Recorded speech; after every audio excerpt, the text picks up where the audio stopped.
ओम श्री महालक्ष्मी देवे नमः. श्री महालक्ष्मी महात्म्य. गुरुवारची कहाणी.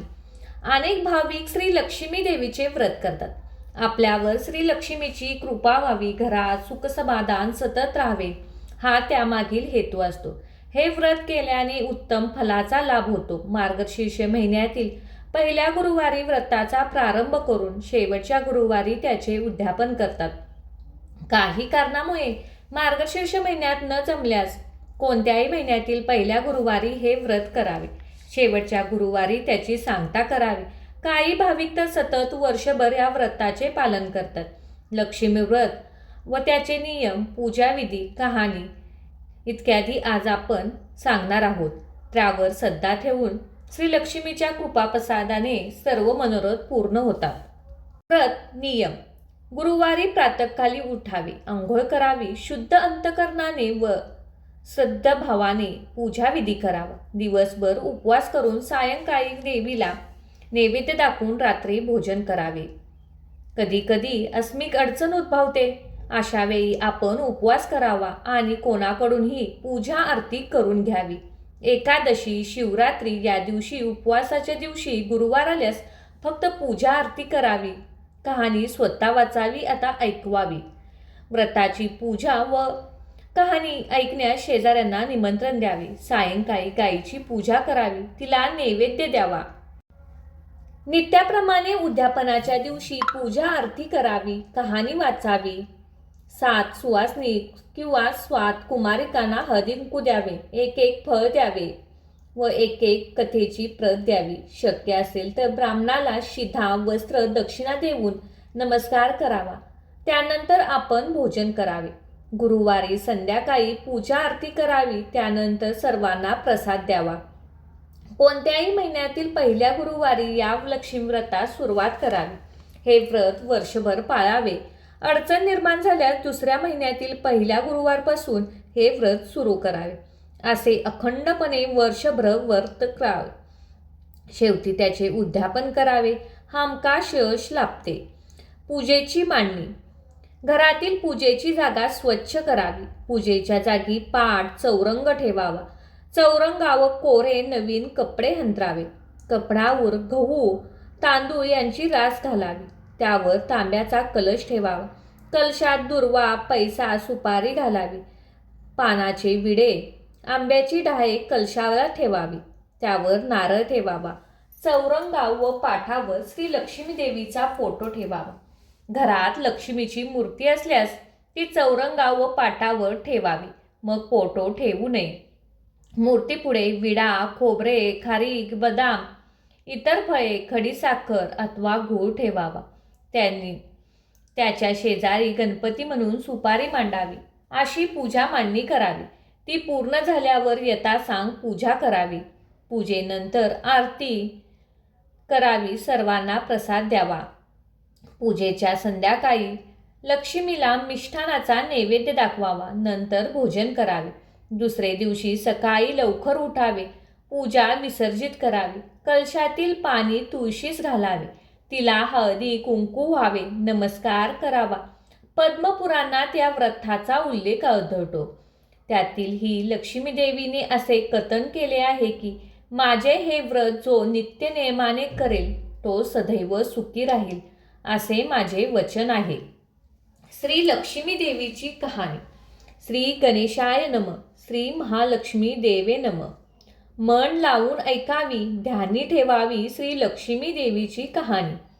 द्वापर युगाचा आदिशास्त्री, सौराष्ट्र देशाची मोहिनी श्री महालक्ष्मी देवी.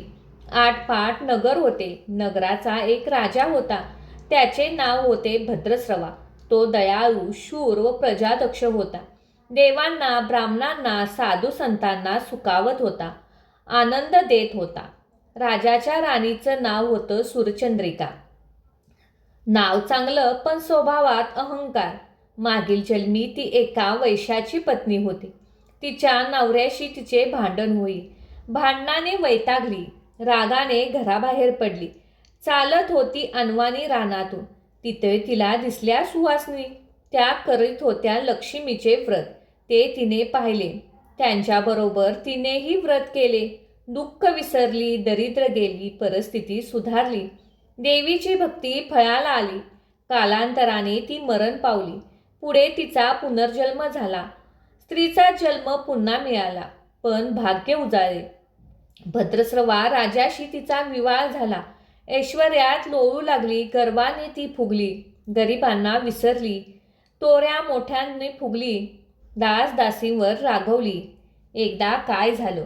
देवीच्या मनात आलं, राणीला आपण भेटावं, मागच्या जन्माची आठवण द्यावी, ओळखते की नाही ते पाहावे.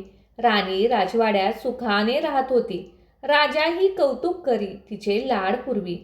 त्या दोघांना पुढे 7 पुत्र आणि 1 शांबला झाली. कन्या झाली. कन्येचं नाव होतं शांबला. एके दिवशी काय झालं? देवीनं म्हातारीचं रूप घेतलं. फाटकं वस्त्र नेसली. माथी मळवट फासला. हाती काठी घेतली. काठी टेकीत राणीच्या भेटायला आली. तिला आरोळी दिली. आहे का कोणी घरात? कोणी घास देईल का? दासी बाहेर आली.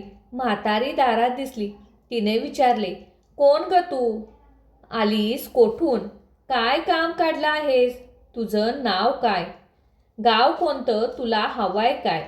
मधून मधून खोकत हळू आवाजात म्हातारी सांगू लागली, माझं नाव कमला. द्वारकेहून आले ग. राणीला भेटायचंय. कुठे आहे ग राणी? दासी म्हणाली, राणीसाहेब महालात आहेत. सख्यांशी गप्पा मारतायत. त्यांना सांगितलं तर त्या माझ्यावर रागवतील. तुला ग त्या कशा भेटणार? काय तुझा हा अवतार? तुला पाहून माझ्यावर ओरडतील. उनं धुनं बोलतील. त्यांच्या सख्याही तुला हसतील. तू जरा आडोशाला बस. मैत्रीण गेल्या म्हणजे मी सांगते त्यांना. म्हातारी रागवली. मनोमन संतपली. तुझी राणी पैशाला भाळी. माणुसकी विसरली. दरिद्री मेली. आज झाले राणी. पण देवीला विसरली. माझ्यामुळेच ना. मीच तिला व्रत सांगितलं देवीचं. तिनं ते केलं. आता राणीपदावर बसली. देवीची आठवणी राहिली नाही. गर्व झालाय संपत्तीचा. पैशाची धुंदी आले. गोरगरिबांची पर्वा नाही. थोरा मोठ्यांच्या मुली झाल्यात मैत्रिणी. म्हातारी गरीब आणि भिकारी. तिला कोण विचारते? पण याचं फळ तिला भोगावंच लागेल. तेव्हा तिचे डोळे उघडतील. जाते मी. दासी घाबरली. तिने म्हातारीला पाणी दिले.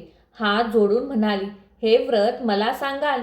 मी ते नेमाने करील. उतणार नाही, मातणार नाही. घेतलेला वसा टाकणार नाही. दिलेला शब्द मोडणार नाही. त्या दासीला व्रताचा वसा सांगितला. म्हातारी उठली. काठी टेकीत निघाली. तोच माडीवरून राणी कन्या शांबला धावत आली. तिने कळकळून म्हणाली, आजी रागवू नका. माझी आई चुकली. तिच्या वतीने मी क्षमा मागते. कृपा करा. दिलेला शाप मागे घ्या. पाया पडते तुमच्या. म्हातारीला मुलीची दया आली. म्हातारीने क्षणभर त्या मुलीकडे पाहिले आणि तिला लक्ष्मीव्रताचा वसा सांगितला. मुलीचा निरोप घेऊन म्हातारी निघणार तोच राणी माडीवरून आली. दाराशी येते तर म्हातारी दिसली.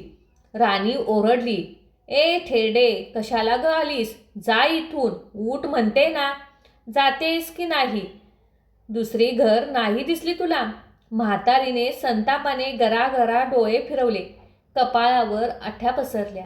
ती तडकन घराबाहेर पडली. दासीने लक्ष्मीव्रत केले. तिची स्थिती सुधारली. दासी पण गेले. संसार सुखाचा झाला. पुढं मार्गशीर्ष महिना आला. पहिल्याच गुरुवारी शांबलेने लक्ष्मीव्रतास सुरुवात केली. सगळे नेम धर्म पाळले. 4 गुरुवारी तिने लक्ष्मीव्रत केले. शेवटच्या गुरुवारी उद्यापन केले. सिद्धेश्वर नावाचा पुत्र मलाधार राजाशी शांबलेचा विवाह झाला. राजवैभवातील शांबलेला राजवैभव मिळालं. हा होता लक्ष्मीव्रताचा प्रभाव. सुखा समाधानाने संसार चालू होता. भद्रस्रवाला व सुरचंद्रिकेला राणीचे मात्र भाग्य फिरले. शत्रूने राज्यावर चाल केली. भद्रस्रवाचं राज्य लुबडलं. सुरचंद्रिकेचं राणीपद गेलं. भद्रस्रवाला वाटलं पूर्वीचे दिवस आठवले. रानावनात फिरून राजा राणी कष्टाने दिवस काढत होते. भद्रस्रवाला कन्येला भेटावेसे वाटले. तो एकटाच निघाला. चालून चालून दमला. नदी काठावर विश्रांतीसाठी थांबला. नदीकडे येताना राणीच्या दासीने भद्रस्रवाला पाहिले. घाईघाईने ती राजवाड्यात गेली. राणीला सांगितलं. मलाधाराने माणसं पाठवली. आणायला रथ पाठवला. सासऱ्यांना घरी आणलं. सन्मानाने नवीन वस्त्र, कंठी हार दिला. शांबाला वडिलांची काळजी घेत होती. काही दिवसांनी राजाला वाटलं आता परत जावं. जावयाला तसं त्यानं सांगितलं. मुलीचा निरोप घेतला. जावयाने मोहरा भरलेला हंडा नोकराकडून देऊन राजासोबत पाठवला. राजा घरी परतला. सूर्यचंद्रिकेला भेटला.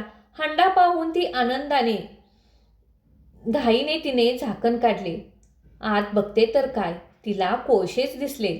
सूर्यचंद्रिकेने कपाळावर हात मारला. नशिबाला दोष दिला. नवऱ्याला सांगितले. ते ऐकून तोही चकित झाला. दुःख पाठलाग करत होतं. दारिद्र्य सरत नव्हते. चिंतेचं सावट पसरत होतं. काळजीचा वणवा भडकतच होता. सूर्यचंद्रिकेचा एक एक दिवस दुःखाचा जात होता. एके दिवशी तिला मुलीला भेटावे, डोळे भरून पहावे वाटले. नशिबाचे भोग भोगायचेच आहेत. सूर्यचंद्रिकेला घरून निघाली. मुलीच्या घरी सासरी पोचली. तो दिवस गुरुवारचा होता. नदी तीरावर जरा वेळ बसली. दमली होती. त्याचवेळी एक दासी नदीवर आली. तिने राणीच्या आईला ओळखलं. घाईनं तिने महालात गेली.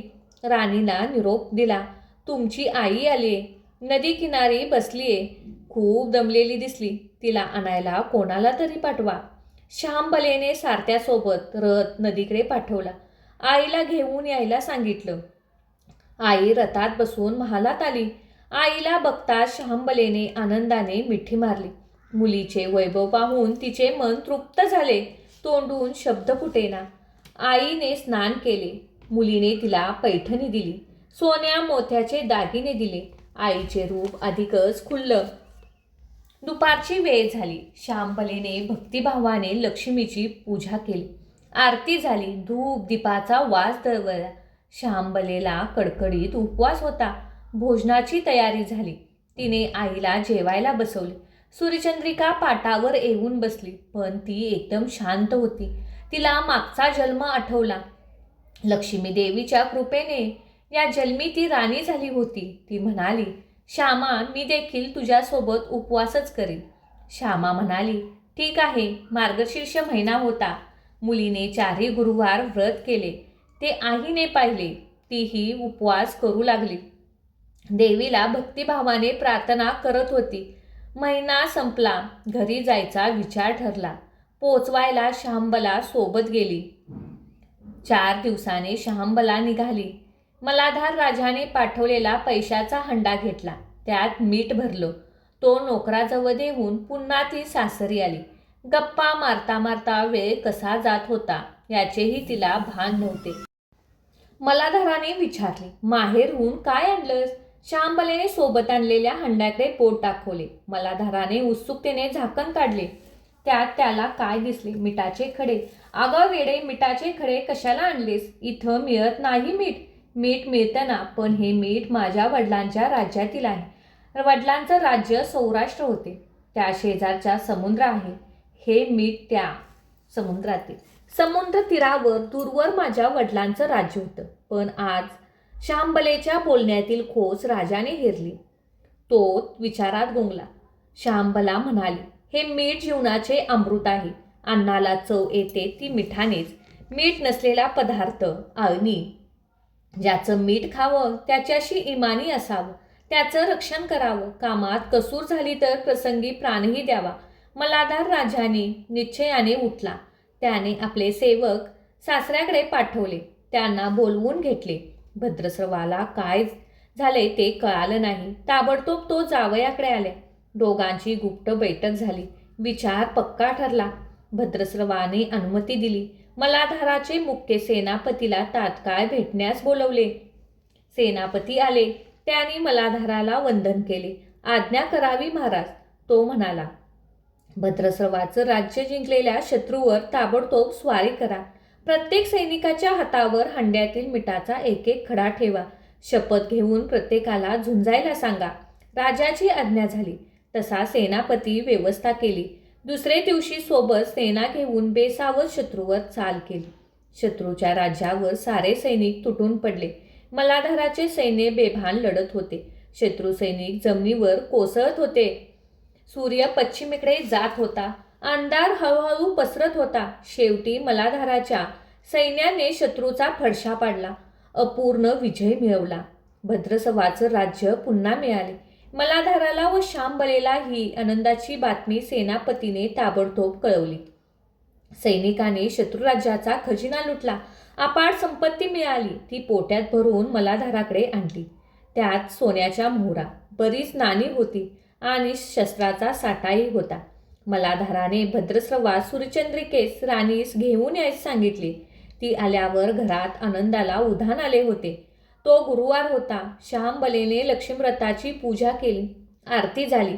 धूप दीपाचा सुगंध दळवळला. तिने व तिच्या आईने उपवास केला. रात्री देवीची आरती झाली. देवीला नैवेद्य दाखवून सर्वांनी पंचपक्वानाचे जेवण केले. मार्गशीर्ष महिन्यातील हा होता गुरुवार, शेवटचा लक्ष्मीव्रताचा शेवटचा दिवस, मंगल मुहूर्ताचा दिवस. मलाधाराने भद्रस्रवाचे राज्य त्याच्या स्वाधीने केले आणि या व्रताची सांगता झाली. राजा राणी सौराष्ट्रात आले. सूर्यचंद्रिकेने पुन्हा लक्ष्मीव्रताचा वसा घेतला. तो अजन्म पाळला. घरची स्थिती सुधारली. राजाचे 7 पुत्र दूर देशाहून अचानक घरी आले. त्यांना पाहून आई वडिलांना आनंद झाला. या व्रतामुळे राजा राणी सुखी झाले. सूर्यचंद्रिकेचे वादळ सरले. अशी 7 उत्तराची कहाणी 5 उत्तरी सुफळ संपूर्ण. सर्वांनी देवीला वंदन करावे. त्याचं घर सदैव आनंदित राहावे अशी लक्ष्मी देवीला प्रार्थना करावी आणि ओम श्री लक्ष्मी देवे नमः या मंत्राचा जप करावा. श्री स्वामी समर्थ.